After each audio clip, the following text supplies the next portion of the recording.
soos ek aan. Ek is aan. Goeiemôre julle. Dit is absoluut vir my 'n voorreg om vanoggend hierso te wees om vir julle die woord van die Here mee te deel.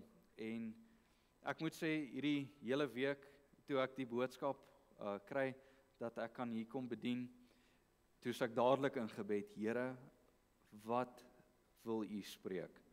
En ek het stil geraak en die Here het binne 'n paar oomblikke het hy dadelik die antwoord gegee.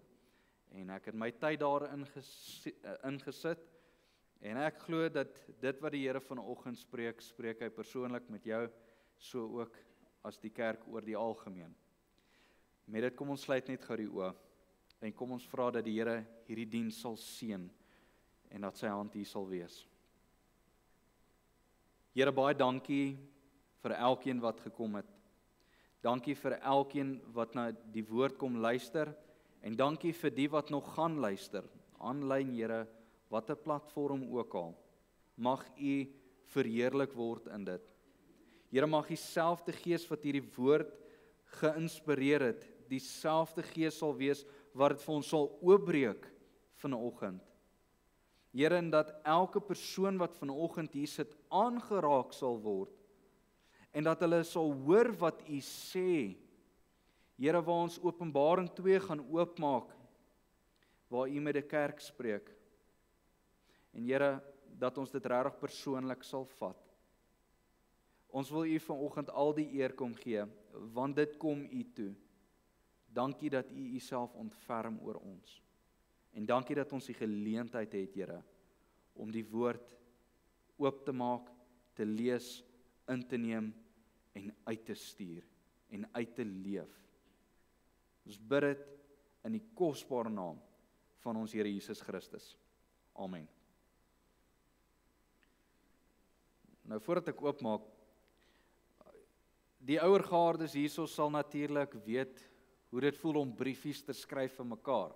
Van die manne wat al in die weermag was, as jy daai briefie kon stuur, jy was opgewonde, want wat gaan die persoon nou terugstuur?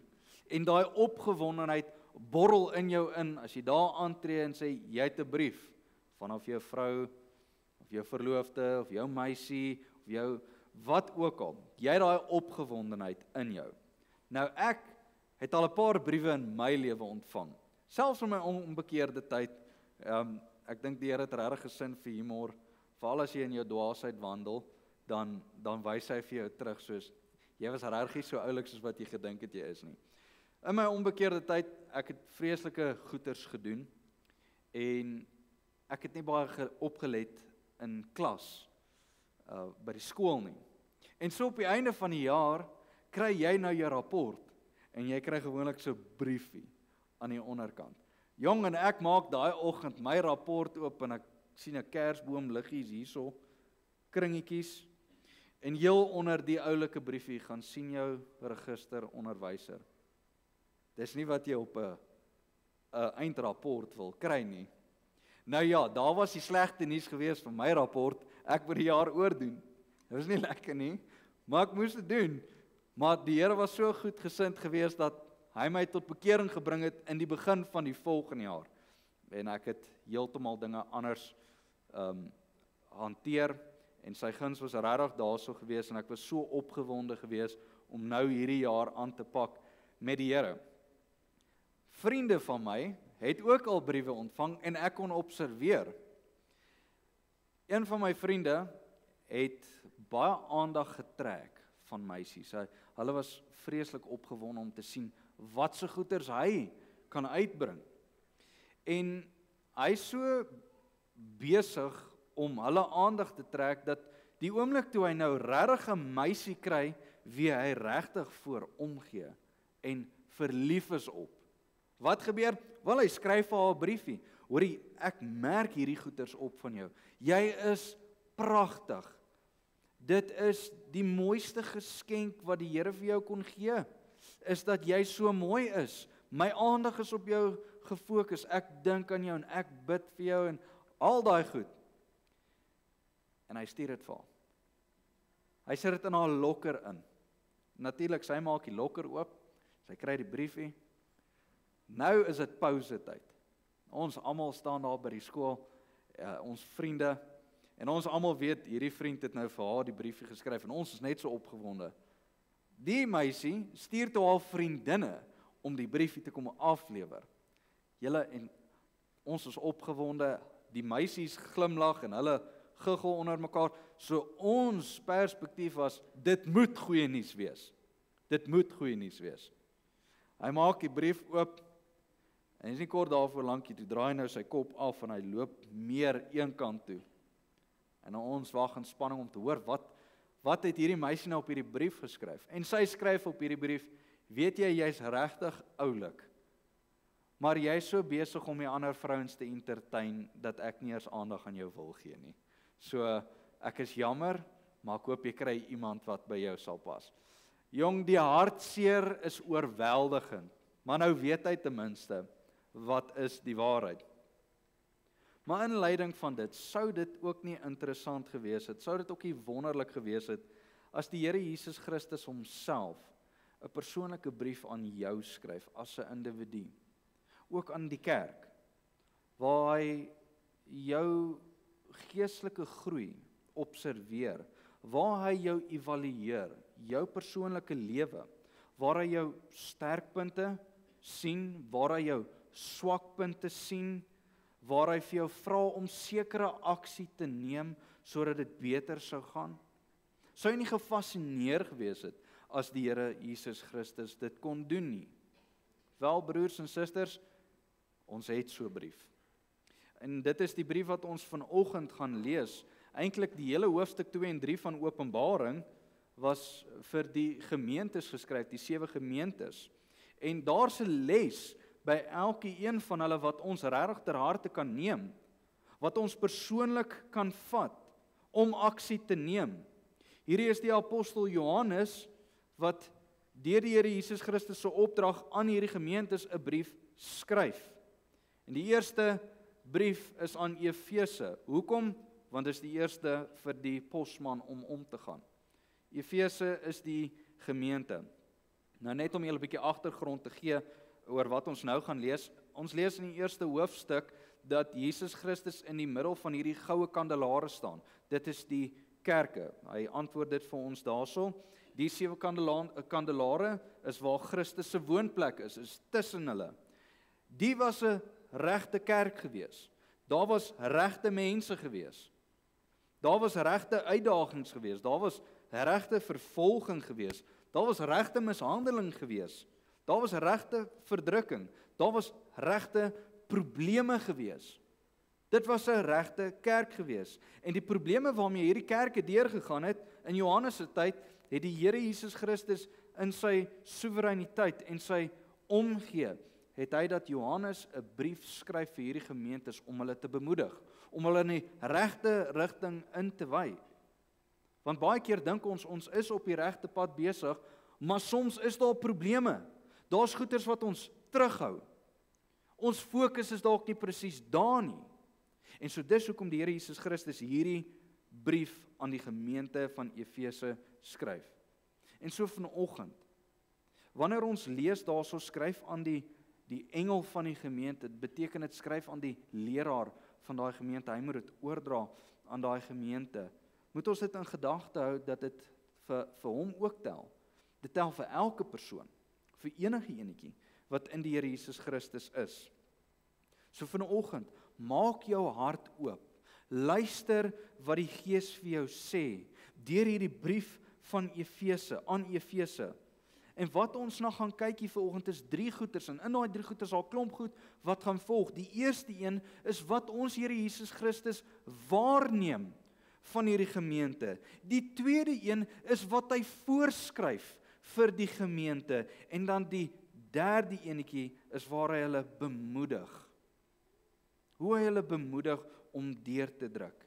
So kom ons kyk wat sê die woord van die Here vir ons. Openbaring 2 vers 1 tot 7. Skryf aan die engel van die gemeente in Efese.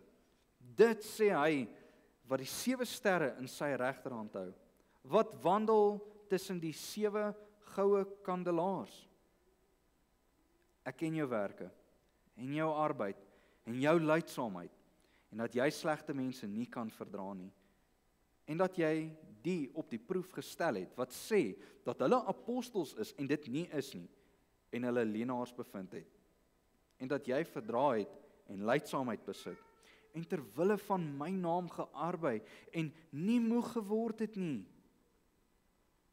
Maar ek het teen jou, dat jy jou eerste liefde verlaat het. Onthou dan waarvandaan jy uitgeval het, en bekeer jou, en doen die eerste werke, anders kom ek gou na jou toe, en sal jou kandelaar van sy plek verwyder, as jy jou nie bekeer nie. Maar dit het jy, dat jy die werke van die Nikolaïte haat, wat ek ook haat. Wie oor het, laat hom hoor wat die Gees aan die gemeentes sê. Aan hom wat oorwin, sal ek gee om te eet van die boom van die lewe wat binne in die paradys van God is. Net daai 7 verse. Nou net om vir julle 'n beeld te gee van wat in Efese aangaan. Efese was 'n baie prominente stad gewees. Dit het om en by 200,000 mense geakkommodeer. Dit was die hoofroete gewees, het 'n mooi hawe gehad. Dit is omtrent 80 kilometer weg van Patmos af waar Johannes tans hierdie brief vir ons geskryf het. Dit was ook die naaste van 7 kerke gewees. Dit was een van die hoofplekke waar afgode aanbid word, soos Diana en Apollos. Nou as julle wil weet waar kry ek dit in die Bybel, Handelinge 19 sal julle mooi help om te wys wat daar aangaan. Die tempel van Artemis was in Efese gewees, en daai tempel, so merkwaardig soos wat hy is, was een van die 7 wonders van die wêreld gewees in die antieke wêreld. Efese was beroemd gewees in die wêreld vir sy rykdom, sy krag en ook sy bygeloofdheid en sy afgodery.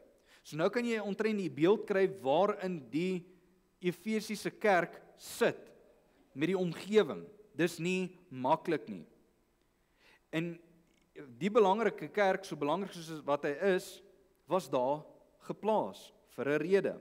Paulus het hier al in hierdie gemeente vir 3 jaar lank bedien. Priscilla en Aquila was daar so gewees, Tychicus en Timotheus was daar, en volgens Jerome, wat 'n vroeë kerkvader is, het vir ons geskryf dat toe Johannes nog in sy ou dag stokoud is, het hy teruggegaan na hierdie gemeente toe.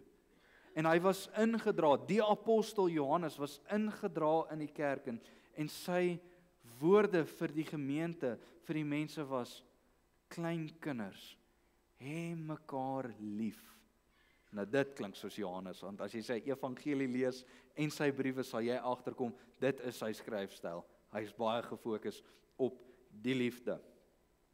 Maar nou gaan hy verder, en dit is waar hy nou hierdie brief begin, deur leiding van die Here Jesus Christus.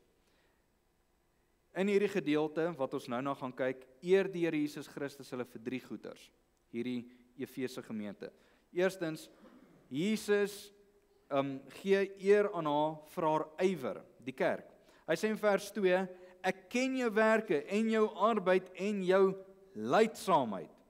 Jesus noem vir ons dat hy regtig omgee. Hy sien hierdie arbeid waarmee sy te werke gaan. Net later sê hy ook dat sy haar arbeid reeds sterk is. Efese was 'n gemeente wat vreeslik hard gewerk het. Nou onthou, Paulus kom daarvan af. Hy skryf vir ons in Efesiërs 2 vers 10 want ons, die Efese, is sy maaksel, geskape in Christus Jesus tot goeie werke wat God voorberei het, sodat ons daarin kan wandel. Is dit nie pragtig om te kan sien, dat jy dit van 'n gemeente kan sê nie? Dat hy kan sê, ons is geskape in Christus Jesus tot goeie werke, wat God voorberei het. Tweedens, die Here prys die kerk vir haar onderskeid, wat sy het. Hy sê daarso, en dat jy slegte mense nie kan verdra nie, en dat jy die op die proef gestel het, wat sê, dat hulle apostels is, en dit nie is nie, en hulle leenaars bevind het. In vers 6 lees ons daarso, maar dit het jy dat jy die werke van die Nikolaïte haat, wat ek ook haat. So dit bevestig dat hierdie gemeente hou glad nie van dwaalleer nie. Hulle kon uitmaak van wat is waar, wat is vals. Hulle kon onderskeid neem. Die Efesiese kerk kon glad nie verdra dat daar valsheid verkondig word nie en hulle dadelik aksie geneem. Hulle het nie gestaan soos, is dit reg nie? Hulle het geweet. Hulle het absoluut geweet, want hulle ken die Here Jesus Christus. Die leraars wat op hulle kansel was behoudend. Hulle het geweet wat die waarheid is, en so die lering wat hulle ontvang het, was absoluut korrek. En soos die Here, die Efesiese kerk kon glad nie die bose werk verdra nie. Sonder om goed af te jaag, hoe ook al, het sy dadelik opgetree toe die waarheid op die lyn was, toe dit onder druk was. Maar ongelukkig, baie kerke in Suid-Afrika reg oor die wêreld het kompromie gemaak met die wêreld. Hulle waardes is by die ruit uit. Hulle staan nie meer vir wat reg is nie. Ag, as ons net die mense kan aanvaar soos hulle is, gaan aan met jou homoseksualiteit. Ons aanvaar jou soos jy is en die Here aanvaar jou ook nes jy is. Jy het nie nodig om te verander nie. Dis dwaalleer. Jy gaan nie toelaat dat dit in die kerk kop uitsteek nie. Dis wat hierdie kerk gedoen het. Derdens, die Here eer haar vir haar lydsaamheid. Die kerk het geduldig vervolging deurgegaan vir haar oortuigings. Lees vers 3, dat jy verdra het en lydsaamheid besit en ter wille van my naam gearbei en nie moeg geword het nie. Hulle het aanhou om Christus se werk te doen ten spyte van hulle moeilike omstandighede waarin hulle is, waarmee hulle so oorweldig was. So Jesus eer haar vir haar ywer, haar onderskeid en haar lydsaamheid. Broers en susters, net so weet die Here Jesus Christus hier vanoggend wat in hierdie kerk aangaan. Hy weet wat jy doen. Hy weet wat se ywer jy het. Hy weet wat jou lydsaamheid dalk. Hy weet dalk ook wat jou probleem. Ons gaan net nou daarna kyk. Hoekom noem hy hierdie goed? Want hy is lief vir jou. Hy deel die goed want hy gee om. Is dit nie wat 'n bruidegom doen nie? Is dit nie wat hy doen nie? Ons kry 'n verkeerde idee van die Here Jesus Christus. Hoekom sê ek so? Want as ons hierdie beeld kry dat die Here Jesus Christus in die midde van hierdie goue kandelaare is, sy kerk, dat hy in die middel van sy kerk is, hy leef in sy kerk, kry ons die idee dat die Here Jesus Christus is soos 'n polisieman. 'n Polisieman wat jou aftrek. Nou loop hy om jou kar, hy soek elke liewe fout. Waar kan ek hierdie ou moeilikheid gee? Ons kry ons beeld, soos dit. Die Here Jesus Christus kyk na die kerk. Hierdie is die foute. Ek hou nie van dit nie. Hy soek heeltyd fout. Maar dit is nie wat die Here Jesus Christus is nie, broers en susters. As ons 'n beeld kan skep van wat die Here Jesus Christus is, kan ons dit dalk uitbeeld soos hy's 'n tuinier. Hy het hierdie pragtige tuin geplant. En so lief soos wat hy hier vir die tuin is, observeer hy hoe mooi sy is. Wat sy al als gedoen het. Die groei wat sy gekry het, van waar af sy gekom het. Hy kyk na die pragt wat sy gegee het. Hy sien en hy waardeer wat sy is. Maar soos enige tuinier, kom hy by 'n blom of 'n plant en hy sien, hier's ietsie fout. Hier's 'n gogga wat hierdie plant eet. En as ek nie dit gaan aanraak nie, as ek dit nie gaan aanspreek nie, en ek los dit, wat gaan van daai plant gebeur? Hy gaan dood. So sien Christus as hierdie tuinier, wat kyk na hierdie pragtige blommetuin, en omgee, en hierdie probleem wil identifiseer. Sien hom ook dan as 'n bruidegom, wat 'n redder is vir haar. Hy loop tussen die kerke, hy waardeer elke ding wat sy gedoen, hy geniet wat hy bereik het deur haar, deur sy woord wat verkondig word, deur sy gees wat gevul is in hierdie mense. Hy het 'n waardering daarvoor. Hy aanskou hierdie bruid van hom as pragtig, maar daar is ietsie fout. So in kort sê hy vir haar, ek weet wat is jou sterkpunte, ek weet wat is jou swakpunte, ek waardeer jou moeite, ek waardeer jou arbeid, ek waardeer jou geduld, ek waardeer jou lydsaamheid, jou egtheid, jou suiwerheid, jou kerkdissipline wat jy toon, jou aktiwiteite wat jy gaan doen. Ek is baie bly in daardie goed, maar my hart is seer. Jy het jou eerste liefde verlaat. Jy het jou eerste liefde verlaat. En as jy nie iets gaan doen aan daardie gogga nie, gaan hy jou verteer. Dit gaan soos roes wees. Dit kan jou val kos. Die roesplek of die insek van die Efesiese kerk is dat hulle het hulle eerste liefde verlaat. Dis iets natuurlik in hierdie gesprek wat ons van die Here Jesus Christus kan leer ook in 'n beradingsgesin, selfs vir die ouderlinge wat die dissipline moet handhaaf hierso vanuit die kerk uit. Hy sien daar is ietsie fout, maar voordat hy die fout aanspreek, wat doen hy? Hy admireer haar. Jy doen goed. Jy doen hierdie werke. En ek sien dit raak. Maar ek sien ook 'n fout. Ek sien 'n fout, dis 'n probleem wat ons moet aanspreek. Christus het nie net die graaf gevat, uitgespit, weggegooi nie. Hy het eers geobserveer. Dis nie net sleg wat hier aangaan nie. Daar's mooi hierso. Dis net hierdie klein probleempie. En as hierdie probleempie nie uitgesorteer gaan word nie, gaan die blom val. Die kandelaar gaan afgehaal word. So voordat jy iemand kritiseer, admireer eers die persoon. Ons het al gehoor dat mense sê, as jy nie iets positief het om te sê nie, moet jy stil bly.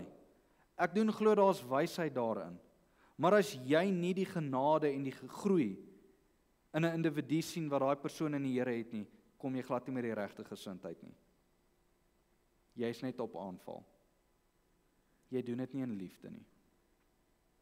Ons sien later, wanneer Christus strenger aanspreek, wanneer hy sê, anders kom ek gou na jou toe, en dan gaan die kandelaar van sy plek verwyder, as jy jou nie bekeer nie.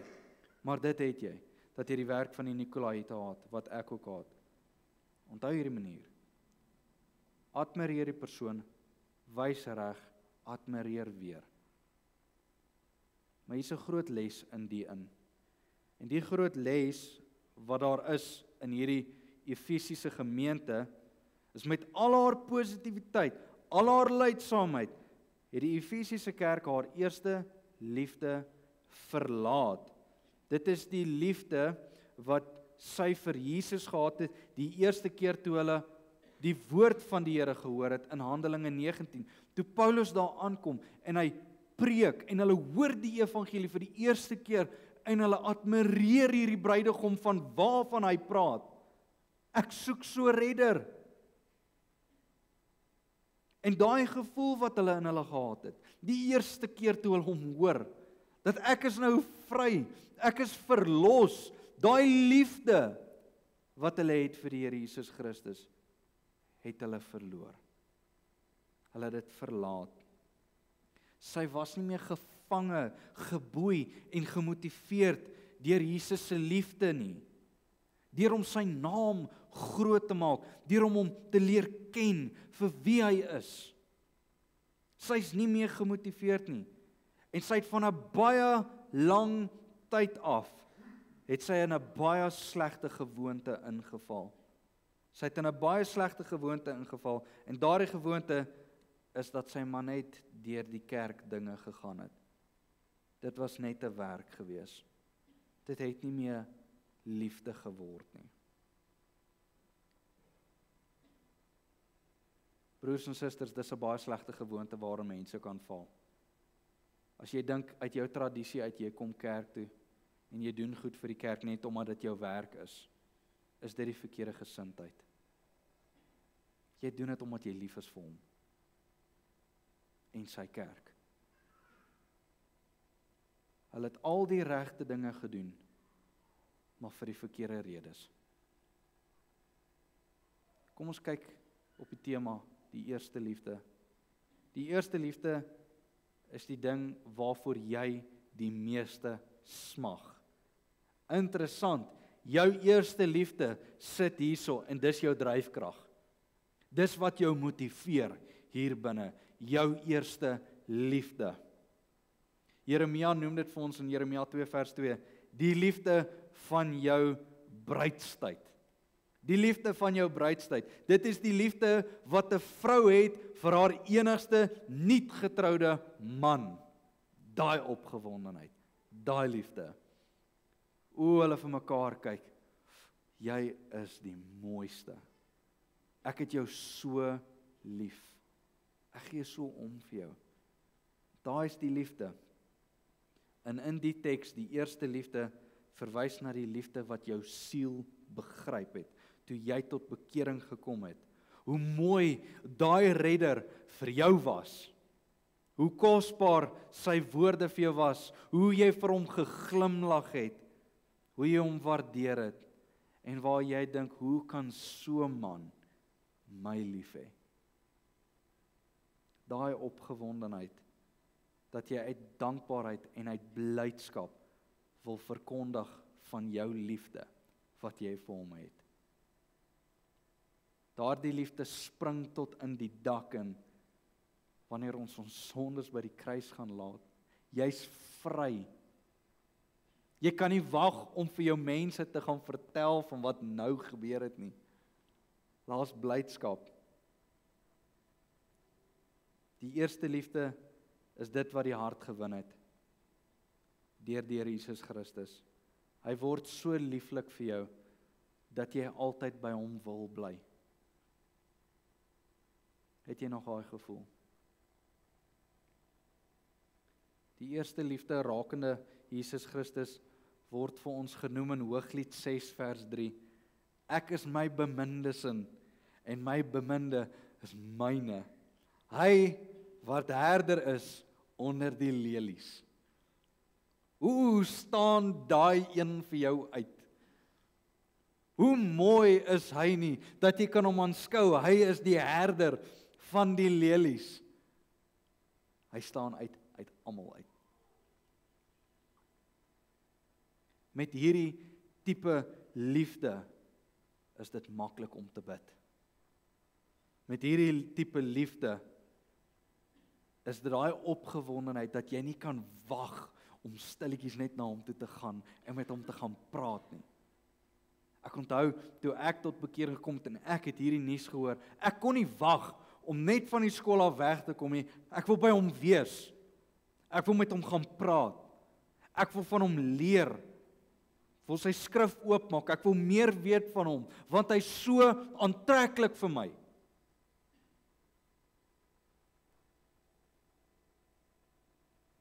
Ek kan nie wag om met hom te gaan gesels nie. Ons harte is gevul met Jesus Christus. Ons sê met blydskap uit, net soos Petrus ook vir Jesus gesê het in Johannes 21 vers 7, Here, U weet alles.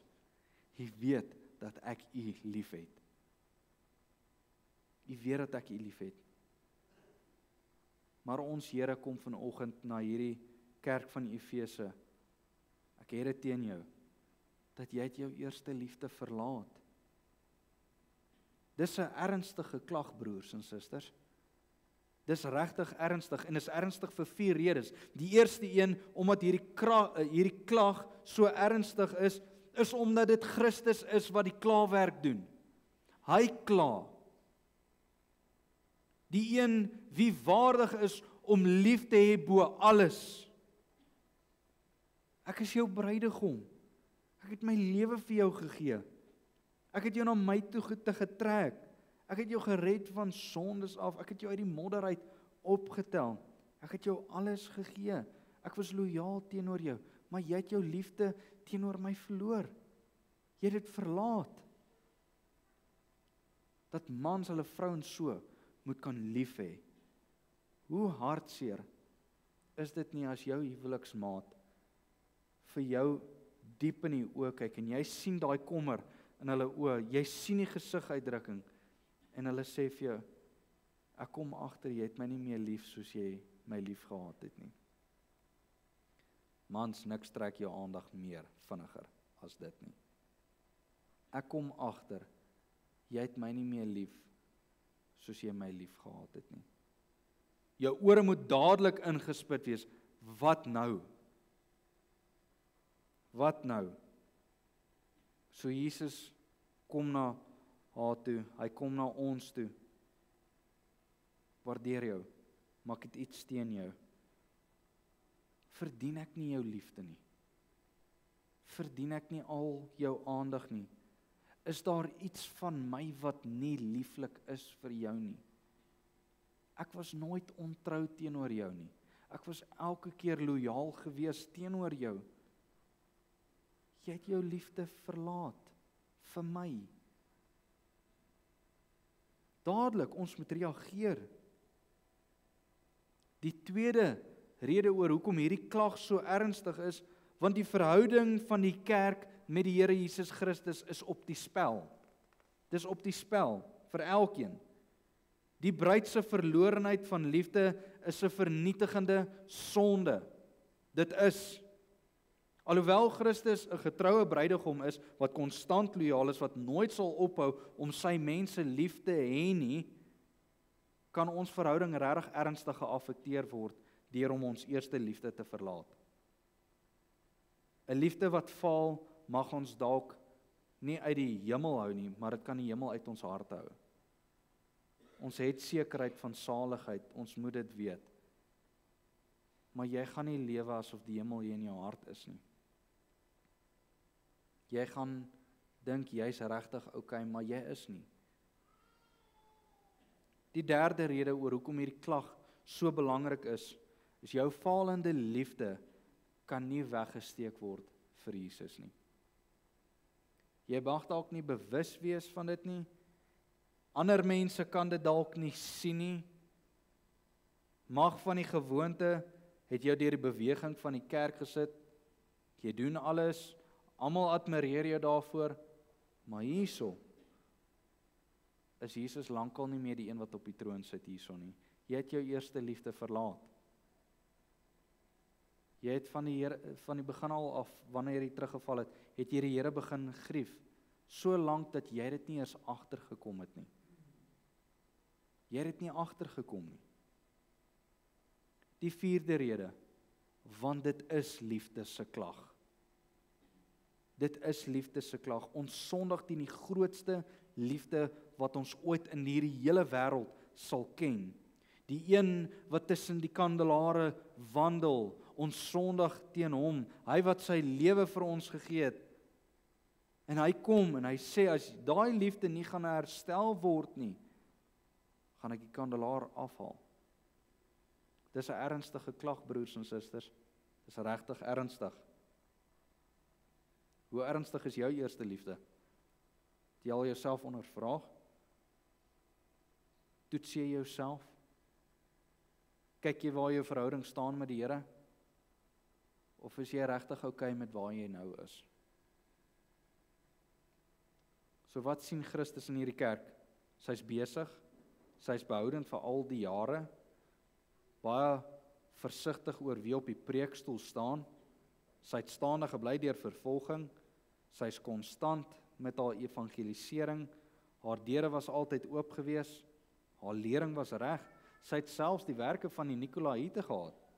Hulle wat gesê het, wel, daar het 'n bonatuurlike lig verskyn, en hulle het gesê, ons kan immoreel lewe, ons kan sondig, ons sal okay wees.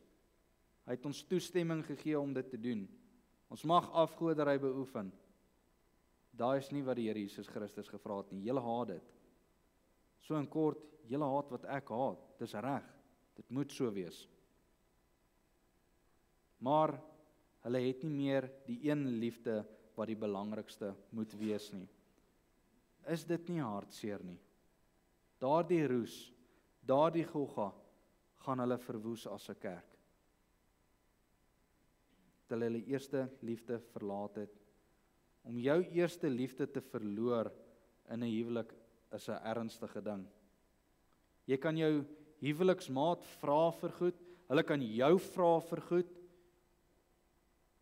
maar die oomblik wanneer jy daai goeders doen net as 'n daad en nie meer die liefde nie, moet jy weet dis presies dieselfde gevoel omtrent. Jy doen dit net want dis nou maar jou plig. Jy doen dit nie omdat jy dit wil doen vir die persoon nie. Jy doen dit nie omdat die liefde daar is nie. Jy doen dit net want, wel as ek dit nie gaan doen nie, gaan sy baie ongelukkig wees met my. Jy doen dit asof dit 'n straf is. Want iemand anders te gaan dit doen nie. Dis presies waarop dit neerkom hierson. Dit is hoe dit is met die Efesiese kerk. Alles word gedoen, maar sy het net hierdie werk begin doen uit 'n tradisie, uit 'n werk. Haar hart is lankal nie meer in dit nie. Is jou hart nog in dit in? Waar jy sit hier vanoggend. Jy het jou eerste liefde verlaat, maar merk op, Jesus sê vir die kerk, jy het jou eerste liefde verlaat, nie verloor nie. Jy het dit verlaat, jy het dit nie verloor nie.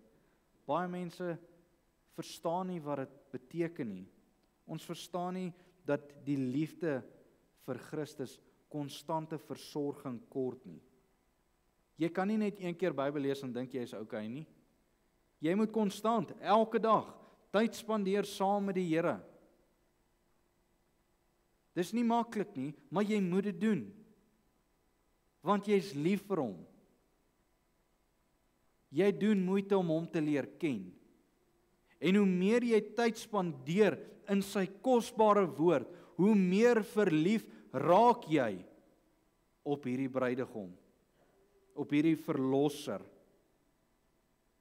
As jy 'n potplant kry, hy lyk mooi nou, maar as jy nie die ding gaan versorg nie, gaan hy begin doodgaan. Konstant. Jou verhouding met die Here het konstant werk nodig. Hy bring klaar sy kant, wat bring jy? Dit is 'n groot fout wat Christene maak vandag. Hulle moet uitkom, hulle moet by Jesus uitkom, hulle moet herstel, hulle moet dit beskerm, want dit is meer kosbaar as jou ortodoksie. Dit is meer kosbaar as jou kerkbywoning. Dit is meer kosbaar as jou aktiwiteite wat jy vir die kerk doen. Jou verhouding is die belangrikste ding met die Here Jesus Christus. Sonder versorging gaan jou verhouding met die Here Jesus Christus skade kry. Dit is wat met die Efesiese kerk gebeur het. Die eerste liefde word stelselmatig verloor. Dis nie net ewe skielik so nie. Dis 'n stelselmatige proses. Dit begin van binne af. Wanneer jou gebede begin afkoel. Wanneer dit gebeur, verloor ons hart vir God. Ons besorgdheid vir ons eie siele. Ons besorgdheid vir ander mense se siele. Dit is 'n plaag wat jou affekteer van binne af. En dit affekteer op die manier hoe jy na 'n preek luister. Dit affekteer oor hoe jy Bybel gaan lees en hoe jy in gesprekke is met ander mense. Dit is op so 'n aard, en dis lelik, jy praat meer van God as met God. Dis hartseer. Jy praat meer oor kerk as oor Christus. Jy praat meer oor godsdiens as Christendom. Dit is op so 'n aard dat as jy vra vir vergifnis, bedoel jy nie regtig opreg die bekering nie. Here, vergewe my net, skenk bekering vir my. Dis nie vir jou belangrik nie. Dit pla jou lankal al nie meer nie. So liefde begin daal. Dit verswak jou geloof, jou goddelikheid verminder. Die wêreld kry meer grond in jou in. Die mense van die wêreld gaan vir jou meer begin sin maak as die mense wat smag na die hemel. Jy dink meer soos die wêreld, jy praat meer soos die wêreld, jy tree meer op soos die wêreld. Ons sit ons gedagtes nie meer wat daar is nie, maar wat hier is. Kan jy sien hoe daai verhouding skade kry? Jy kyk lankal nie meer na die herder van die lelies nie. Ons raak vreemdelinge met daardie mense. Satan se kloue is nie meer vir ons so belangrik nie. Die resultaat is so erg dat ons nie meer verlang of begeer om in God se teenwoordigheid te wees nie. Die plek waar ons die veiligste gevoel het, toe ons so naby aan hom was. Dit pla ons nie meer nie. En weet julle hoe hartseer is dit? Dit vaag so stilletjies dat die engel van die gemeente dit nie eens weet nie. Dis hoe ernstig dit is. Die engel van die gemeente kan nie jou hart observeer nie. Die een wat in jou woon, is die een wat dit raak sien. En hy gebruik die engel van die gemeente om dit aan almal te kan verkondig. Dis 'n konstante verhouding. Dit is hoekom hy hierdie brief laat skryf het. Jy het jou eerste liefde verlaat. Hy sê vir een van die mees merkwaardige kerke in die Nuwe Testament, jy kan aangaan soos wat jy wil, maar dit gaan tot niks kom nie. Jy kan aangaan soos wat jy wil. Al werk jy en doen wat ook al, as dit nie gedryf is met die liefde wat jy vir my het nie, beteken dit niks. Beteken niks nie. Ons as individuele mense in die kerk verlaat ons eerste liefde stukkie vir stukkie. En ons versuim ons verhouding met die Here Jesus Christus wat ons eintlik aan die brand hou. Maar sowel soos hierdie probleem daar is, die Here gee vir ons 'n voorskrif. Jy weet, 'n voorskrif, ek moet hierdie gebruik vir beterskap. Hierdie is sy voorskrif om hulle eerste liefde terug te kry. Broers en susters, jy kan nie net so in die toestand bly nie, die Here gee nou vir jou 'n oplossing. Hier is sy oplossing. Onthou dan waarvan jy uitgeval het en bekeer jou en doen die eerste werke. So om daardie liefde terug te kry, kan ons daai vers opsom. Onthou, bekeer en herhaal dit wat jy gedoen het. Kom ons fokus op die onthou gedeelte eerste. As jy 'n foto vat van jou kind, 'n onlangse foto van jou kind, teenoor hoe hy nou is, dit lyk presies dieselfde. Maar as jy 'n foto vat van jou kind as 'n babietjie teenoor hoe hy nou is, gaan jy sien, sjoe, die kind het gegroei. Jy kan sien hoe die gesig gevorm het, die stemmetjie, jy hoor al die gesprekkies, hoe wys hulle raak, die kennis wat hulle kry. Jy sien daar is konstante verandering. Dis dieselfde met ons. Ons kyk so gereeld vir onsself in die spieël, dat ons nie eens meer na 'n objektiewe manier na onsself kan kyk nie. Ons is op daai punt van, ek lyk dieselfde. Raak mismoedig baie keer as jy jouself in die spieël sien. Maar ons evalueer nie onsself nie. Ons moet teruggaan na wat ons gedoen het toe ons die Here ontmoet het. Onthou die beloftes wat jy gemaak het. As jy na hierdie foto kyk, onthou die beloftes, die gebede wat jy gemaak het toe jy daar was. Sien dit raak. Hy sê onthou dan waarvandaan jy uitgeval het. 'n Christen se uitval is nie so blaatant soos moord of egbreek of enigiets. Dis 'n innerlike soort wat niemand anders behalwe die Here Jesus Christus kan sien nie. Dink aan hoe jy was voordat jy geval het. Hoe jou gevoelens was vir die Here Jesus Christus voordat minder begin word het. Dink aan 'n sneeubal. As jy hom so afrol by die berg sneeu af, hy raak groter en groter en groter tot hy op 'n punt kom wat hy plat gaan val. Wie gaan na jou kyk wanneer jy val?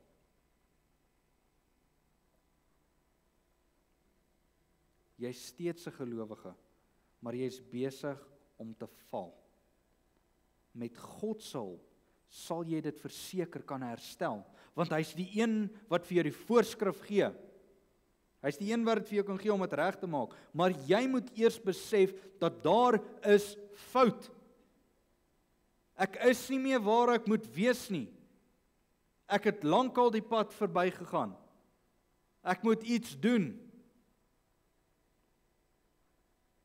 Iets is verlore.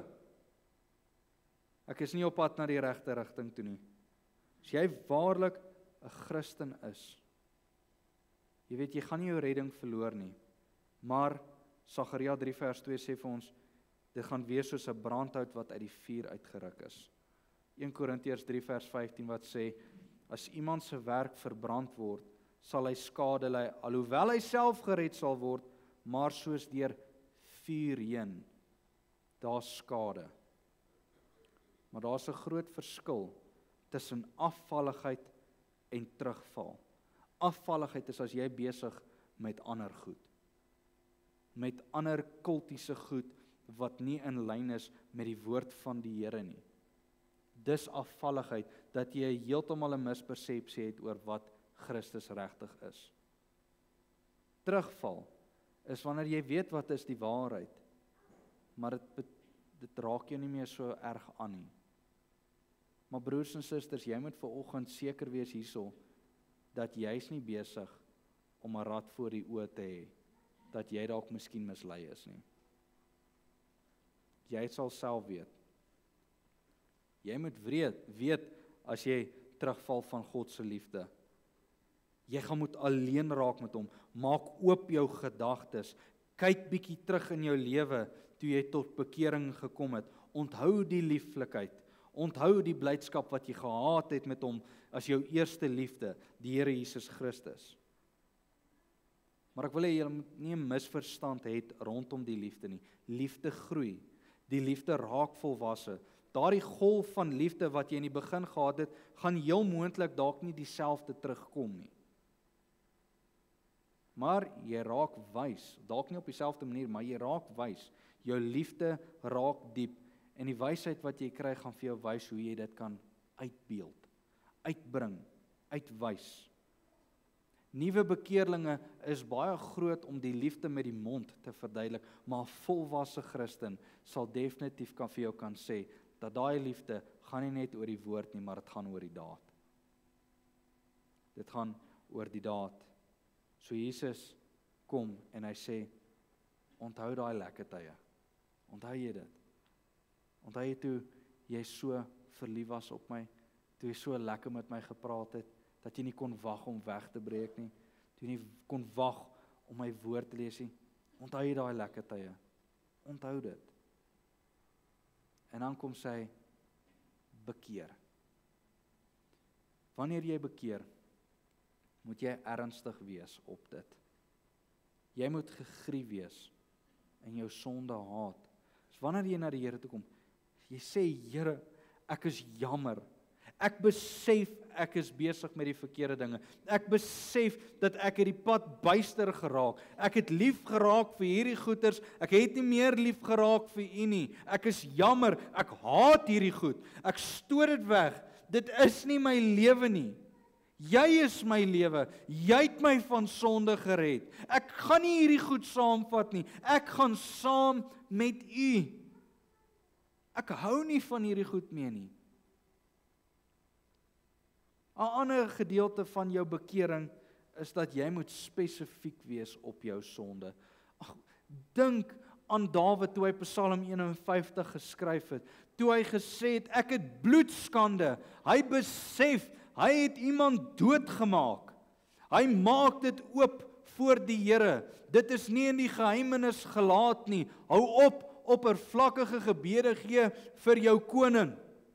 Speel oop kaarte, maak alles oop en sê dit was wat ek gedoen het, Here. Ek is jammer daaroor. Ware bekering haat sonde en dit haat elke sonde. Ware bekering draai nie net ons weg van sonde nie, maar dit draai die hart weg met die wil. Ek wil nie meer dit doen nie. Dit is meer as net 'n emosie.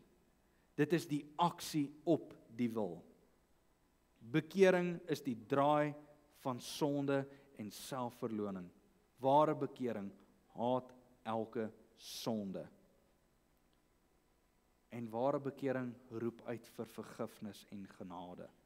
Dawid het geweet, sy sonde verdien die dood. Maar jy pleit, Here, wees my genadig. Ek is jammer. Help my dat ek nie meer hierdie goed moet doen nie. Gee vir my wysheid, dat ek weet wat om te doen. Dink jy die Here sal jou help? Hy sal absoluut, want hy's getrou. En nou kom hy en hy sê, bekeer jou en doen die eerste werke. Daar's sy opdrag. Doen die eerste werke. Jy gaan dalk nie dieselfde emosies kry wat toe jy daai tyd gehad het nie. Gaan dalk nie op dieselfde manier wees toe jy tot bekering gekom het nie.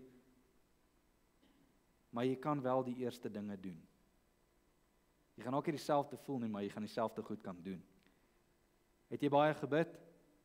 Jy kan weer baie bid.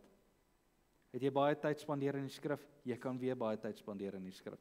Jy kan daai goed doen. En die Here Jesus Christus sê dat as ons daai goed doen, in lyn met sy voorskrif, wat gaan weer terugkom? Daai eerste liefde vir hierdie bruidegom. Dat hy so lieflik vir jou raak. Jy kan opreg na die Here toe kom en sien hoe lief hy is vir jou. Dat hy daardie Golgotha en daardie roes raak gesien het, dat hy homself so ontferm oor jou, dat jy wil sê, ek wil dit ook nie by my hê nie. Ek wil terugkom na U toe.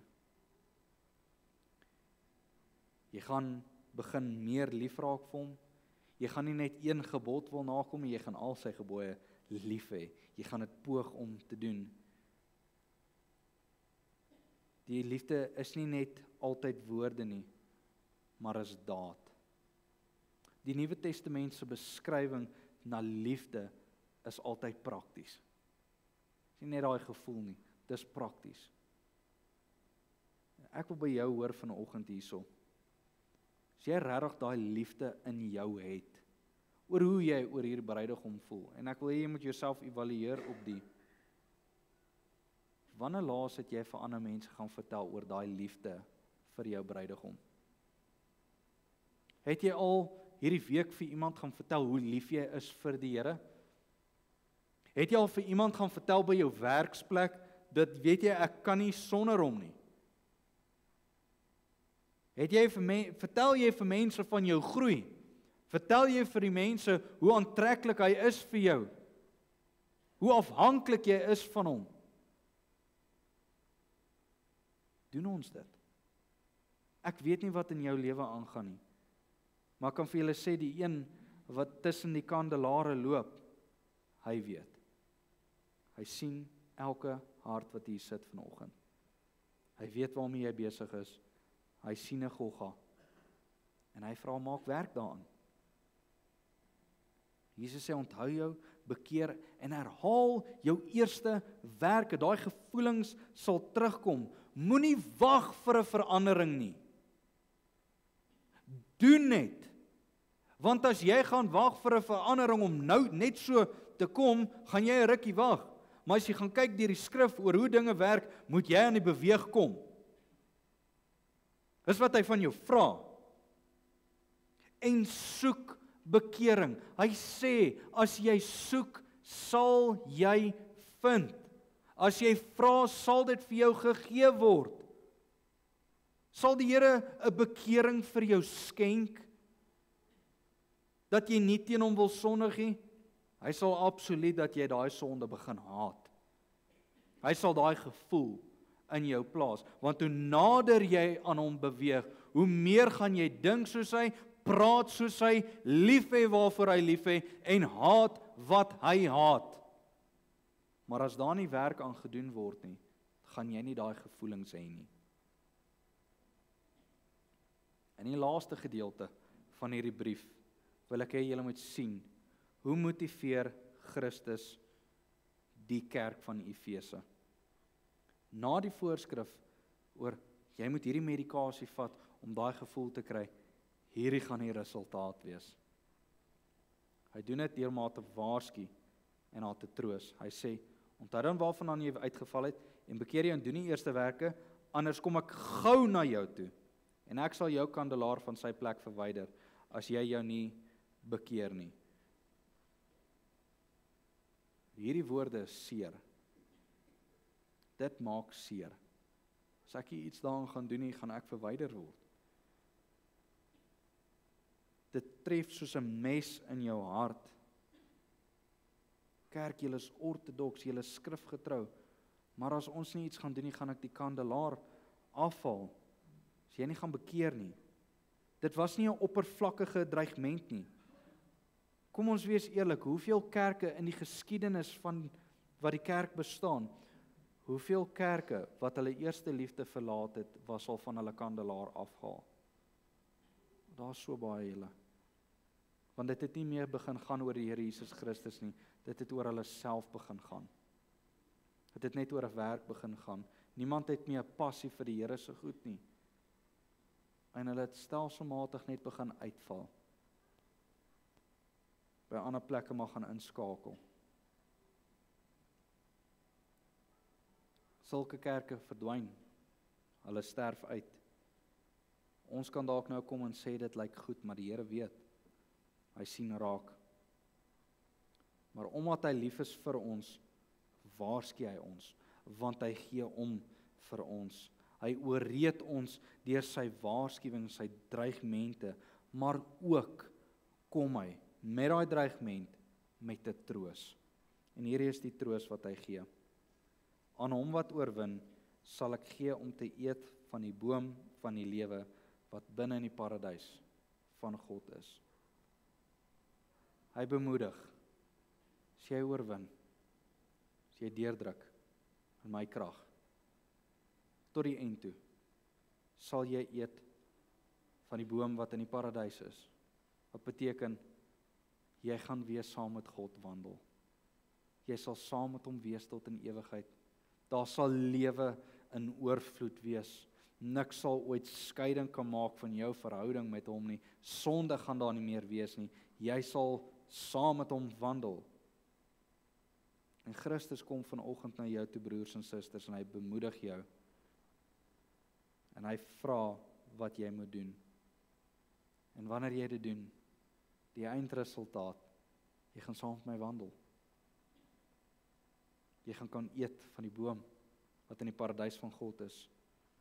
So vra die Heilige Gees vanoggend, broers en susters, om jou hart te help verander.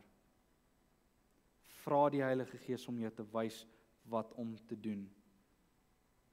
Besef dat jy dalk jou eerste liefde verlaat.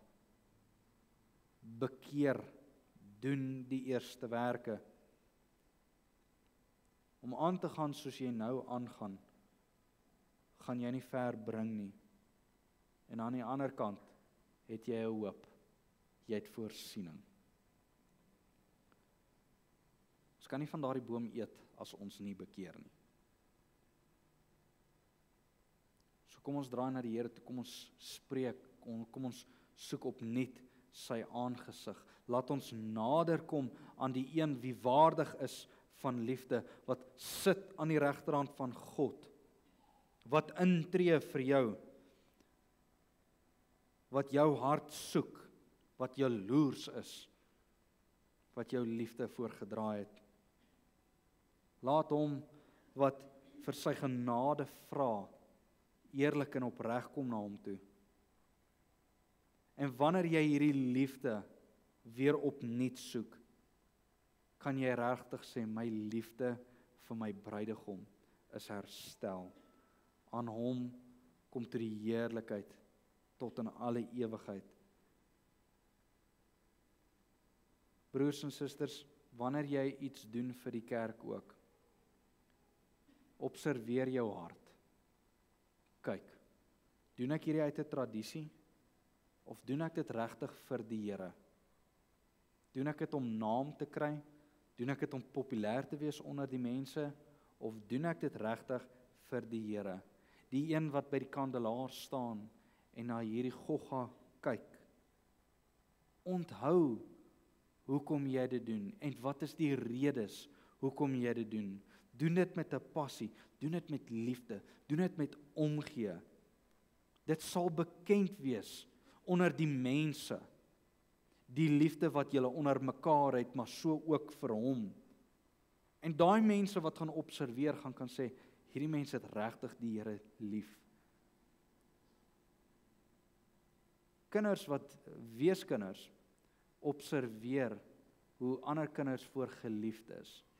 Miskien, net miskien, sal daai weeskinders wat om jou is, sien wat 'n pragtige familie 'n liefde het vir die Vader en sê ek wil ook so liefde hê. Hoe pragtig is dit nie wanneer 'n bruid oor haar bruidegom spog nie. Hoe mooi is dit nie wanneer sy hom komplimenteer by ander mense nie. Dit sê 'n groot ding van jou verhouding. En so my vraag aan jou vanoggend, het jy jou eerste liefde verlaat en wat gaan jy nou doen? Amen. Kom ons sluit die oë. Here, dit is harde woorde vanoggend, maar dit is nodige woorde.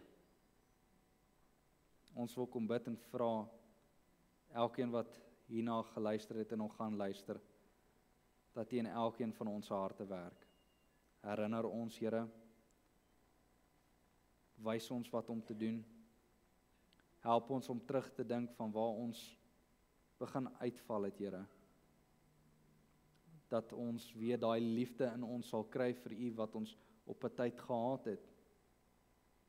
Help ons dat ons 'n gemeenskap sal soek deur te sê, dit gaan nie goed met my nie, ek weet nie wat om te doen nie, dat ons mekaar sal kan help, vir mekaar kan bid, Here. Maar Here, behou die kandelaar hierso. Werk in elkeen van hulle. En mag U naam deur hulle verheerlik word. Here, selfs al waar dit ook al mag wees, by die vloeimark, by die kerk, hoe ook al dit sy, Here, dat die mense kan sien dat daar's liefde en dat U hand daar tussen hulle is. Stuur mense na hierdie gemeente toe, Here, en dat hulle groei deur die engel wat by hierdie gemeente is, Here. En bo als, Here, dat hulle kan sien dat U is in die werk hierson.